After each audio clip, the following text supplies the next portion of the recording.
What is up? This is your LA in a minute, and unfortunately today LA lost a community pioneer, a true LA American dream story in Raul Porto, who founded Porto's Bakery in 1976 with his wife Rosa, and they became one of the most inspirational stories not just in Los Angeles, but as the most beloved bakery in the United States. Now, I was fortunate enough to sit down with Betty Porto and some of the Porto's family when I first started LA in a minute, and I was able to do an episode on Porto's. So without further ado, let's get into it.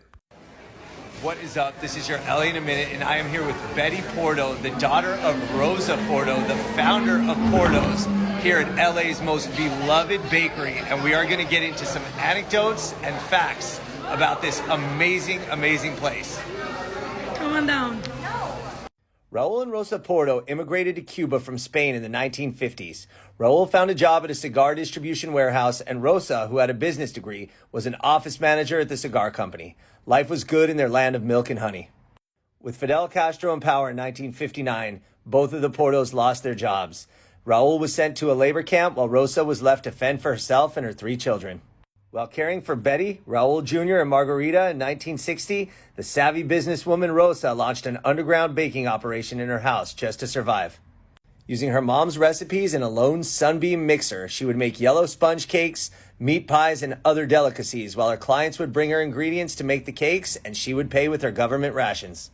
It was a black market barter and trade operation. The police would come to raid houses, but the tight-knit neighborhood would protect Rosa, hiding cakes and baking appliances so she wouldn't get caught. The Portos lived this way for a decade before they were finally approved to relocate to the United States. They moved to Los Angeles because of the strong Cuban community at the time, and they lived in a small apartment near Echo Park.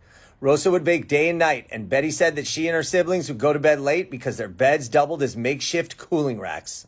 With the money saved, some business savvy, and a $5,000 loan, they opened a 300-square-foot shop in Los Angeles at Silver Lake and Sunset Boulevard. It was only the family working there, and they were profitable from the beginning. My mother, my grandmother, free labor, and the 3 kids that came and helped. Oh. So there was so from the very beginning, she was making money. Day one. This was truly a family operation. In the meantime, Raul had been working at Vandy camps, but the business was so successful that he too decided to join the business.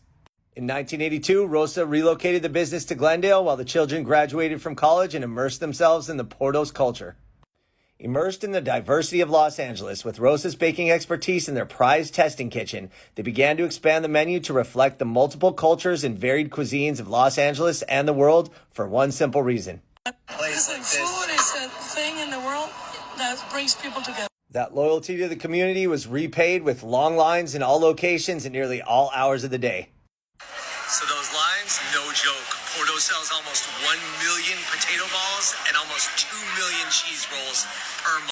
It's important to note that Porto's donates their unused food to first responders, troops, and the Union Rescue Mission nearly every day.